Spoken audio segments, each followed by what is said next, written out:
Por que será que Deus não fez na tua hora? Povo abençoado, a paz do Senhor, povo de Deus. Então, estou aqui para falar esse Para Pensar 10, sobre um tema chamado dízimo, um tema bem atual e a qual estamos vendo hoje muitos estudiosos, teólogos, pesquisadores se levantando e falando contra o dízimo. E o argumento que eles falam é que no Novo Testamento não existe a palavra dízimo, e existe 9 vezes no Novo Testamento tem a palavra dízimo. Outro argumento que eles falam é que Jesus não falou sobre dízimo, e Jesus falou em Mateus 23, Jesus fala sobre o dízimo, e outros argumentos, como era lei, né? E no Novo Testamento não é mais lei, devido ao pacto novo, o pacto de sangue, o pacto de Jesus, e aí eles falam que não é obrigação do Novo Testamento. Pois bem, vamos falar do Velho Testamento? De Gênesis a Mateus, ou melhor, de Gênesis a Malaquias, a Bíblia fala sobre dízimo. Eu poderia citar vários versículos, mas vou pegar a personagem. Abraão deu dízimo, Isaac deu dízimo, Jacó deu dízimo e outros, né? E Davi, ele diz que ele deu tudo que ele tinha, e até no tesouro particular do rei que ele era, ele também deu para construir o templo. Em Ageu fala a preocupação de Deus concernente ao templo, e aí Ageu vai falar: vocês vivem em casas boas, aparelhadas, enquanto a casa de Deus está em ruínas. Ele convoca o povo a ofertar e a dizimar. E em Malaquias ele vai fechar dizendo que em que vocês me roubaram? No dízimo e nas ofertas. E aí tem esses estudiosos que têm milhões de seguidores, que têm milhões de curtidas, de visualizações, estão dizendo que dízimo é Velho Testamento. E eu pergunto, será que eles não têm na sua Bíblia, o Velho Testamento? Será que Deus é meu refúgio e fortaleza, Salmos 46, não tem na Bíblia deles? Será que o Senhor é meu pastor e nada me faltará?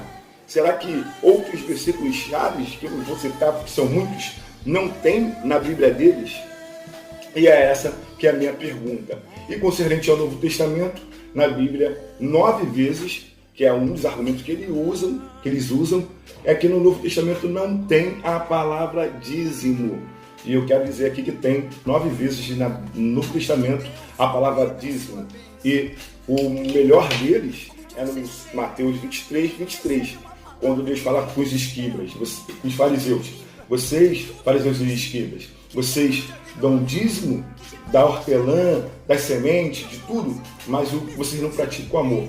Porque para Jesus, o importante não é o dinheiro, e Deus é dono do ouro e da prata. Para Jesus, o importante é o amor. Mas, pessoal, vocês têm que cumprir as duas coisas. Tem que dizimar e tem que cumprir a outra coisa também, que é a fraternidade, que é a justiça e que é o amor. E aí, uma passagem que eu acho interessante é da viúva, quando a viúva vai ofertar aquelas moedinhas e Jesus, o próprio Jesus diz que dela foi a melhor oferta. Os fariseus batiam no peito que davam a melhor oferta, porém, nós sabemos como que era a vida dos fariseus. E Jesus, ele apontou ali para a situação da viúva porque ela deu tudo que ela tinha.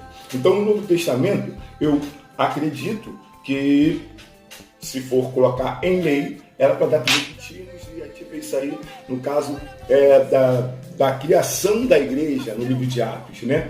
E muitas pessoas falam que os livros que é para a igreja seguir são as cartas, né? As cartas de Paulo. E eu estou aqui diante de um texto da carta de Paulo, esse texto de Coríntios, que era uma igreja, como muitas igrejas desses séculos que a gente vê, uma igreja grande, uma igreja bonita, uma igreja que não faltava nada, que tinha os 12 dons, essa igreja tinha. E a gente vai ver que, se você ler os versículos de capítulos anteriores, você vai ver como que essa igreja estava. E Paulo é levado a escrever essas cartas, as 2 cartas, ao povo de Corinto, justamente devido à situação que estava a igreja. Pecado, adultério, fornicação, genro transando com sogra e outras coisas mais. Era esse estado da igreja. E Paulo vem falando sobre isso. E aqui, outro estado, rebelião tinha nessa igreja. E aí Paulo vem falando sobre o dízimo. Paulo vem falando assim, o que vocês estão falando? Que contra o pastor, contra o sacerdote, aí nesse caso aqui, contra os apóstolos que estão vivendo da igreja, é justo que eles vivam, eles administram a igreja. Então é justo que eles vivam com o recurso da igreja. E eu acho uma covardia muito grande hoje, essas igrejas que já estão todas prontas, né? São megas igrejas, são aparelhagem de última geração, cadeira de última geração, piso de última geração, galpões imensos e caros. E aí, como que essa igreja sobrevive se não for com dízimo? É a pergunta que eu queria fazer. Por exemplo, eu sou líder de uma igreja e a minha igreja sobrevive do dízimo e da oferta. Eu trabalho também, eu sou dizimista também. Eu trabalho numa empresa privada e sou dizimista com meu salário. E esses pastores, tantos quanto eu, né, que não tem ninguém patrocinando, que não tem ninguém por trás investindo, e igrejas que são investidas pesadas, milhões, e essas igrejas como a minha, que depende do dízimo da oferta dos seus membros para sobreviver, para pagar luz, para pagar conta de telefone, conta de água, para fazer investimento em cadeiras, em piso, em reforma de igreja, para comprar um outro terreno, para crescer o ministério. Como que essas igrejas sobreviverão se não for com dízimo com a oferta? Pelo menos a igreja que eu sou líder hoje não recebe ajuda de nenhum órgão, nem político, nem militar, nem paralelo, não recebe ajuda de nenhuma força, não recebe ajuda de nenhum partido político. E o que será dessa igreja se não for o dízimo e a oferta? E o dízimo e a oferta, nesse caso, é para sustentação e propagação do evangelho. E que essas pessoas venham ter condições de fazer a obra. Ou então como farão sem recurso financeiro. Eu pergunto para essas pessoas aí, como que você vai fazer a obra de Deus sem recurso financeiro? E eu estava vendo a vida de alguns desses camaradas que pregam contra o dízimo, a maioria, ninguém sabe como que foi levantado a pastor, ninguém sabe de onde surgiu, ou os que sabem, que a gente, não vou falar o nome aqui porque eu sou pequeno, e pequeno não pode contar grande, né? Infelizmente, mas quantos deles envolvidos em adultério e fornicação estão no 3º, 4º casamento? Eu tenho 20 anos de pastor, vou fazer agora o final do ano, tenho 22 anos de casado com a mesma esposa, tenho 3 filhos, tenho uma neta, sou um dizimista e quero te dar um recado para você que não é dizimista, não aceita o dízimo, tudo bem, agora não vai falar que a Bíblia é contra o dízimo, não vai falar que a Bíblia te dá respaldo para não dizimar, você está querendo se enganar e está enganando o povo. Por favor, deixa o povo dizimar. Em Coríntios ainda, né, vai dizer lá no 9:6, vai dizer que